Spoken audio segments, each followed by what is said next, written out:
112.000 unit rumah yang terdampak di 3 provinsi, baik yang statusnya rusak ringan, rusak sedang, rusak berat maupun hanyut.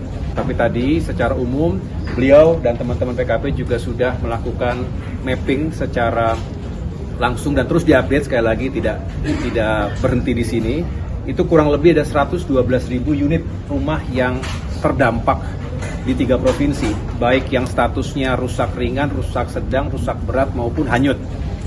Nah, oleh karena itu kita petakan lagi secara khusus di Aceh sekitar 75.000 yang terdampak, di Sumatera Utara 28.600 sekian rumah yang terdampak, dan di Sumatera Barat sekitar 8.900 atau hampir 9.000 unit rumah yang terdampak.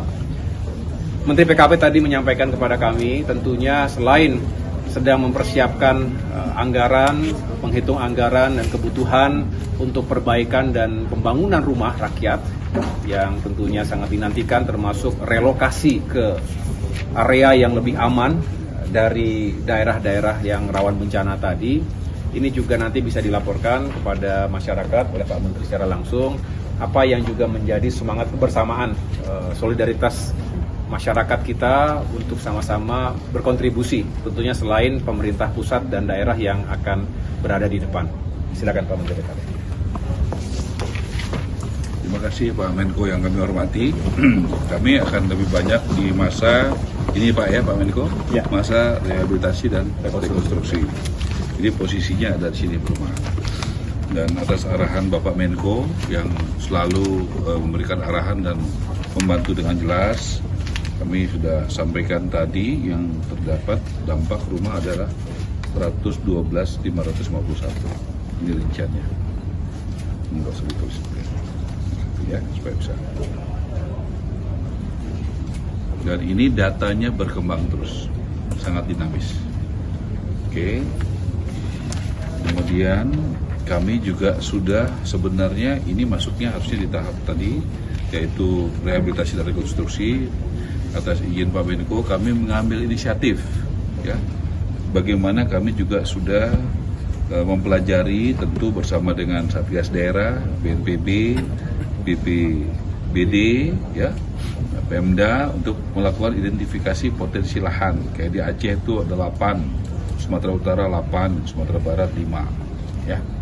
Jadi kita berusaha bekerja sesuai arahan Bapak Presiden dan Pak Menko, kita supaya bekerjanya lebih cepat. Jadi dan sekarang kami sampaikan, tentu nanti pertimbangannya nomor 1 pasti keamanan Pak Menko, ya, sesuai arahan Pak Menko. Jadi keamanan pasti melibatkan harusnya geologis, ya, soal tanah. Kedua tentu aspek legal, ya, nanti bagaimana secara legalitasnya, ya. Kemudian juga tentu harus diperhatikan rumah ini kan soal kehidupan, kegiatan, bagaimana sekolahnya anak-anaknya, ekosistemnya, pasarnya, ya, rumah sakit itu tentu kita berusaha mencari tempat yang tidak terlalu jauh, ya, dari ekosistem yang dibutuhkan itu. Tentu itulah hal ideal yang kita berusaha capai. Kemudian juga kita sudah berusaha selama ini kita pakai RISA, Pak. Jadi ada panel yang dibuat oleh UMKM, ada di Bandung dan mana itu kita kayak di beberapa titik itu kita lakukan seperti itu. Jadi kita juga sudah manggil juga, ngobrol juga dengan Dirut Semen Indonesia Group, ya Pak, ya, supaya kita juga tahu ini ada 7 hal, ada kapasitas, kualitas, harga, sistem struktur, harga unit, waktu instalasi, cara pembayaran, sertifikasi, track record yang kami berusaha untuk mencari, sehingga nanti pada waktunya kita bisa punya parameter. Ini hal-hal yang bisa kita kerjakan di depan. Bahkan kita juga nanti berusaha mencari bagaimana itu bisa perbandingan dari berbagai tempat supaya kita bisa, karena ini besar sekali jumlahnya, ya. Tentu kapasitas yang ada ini tidak biasa dikerjakan oleh yang ada selama ini. Download Tribun X sekarang, menghadirkan lokal menjadi Indonesia.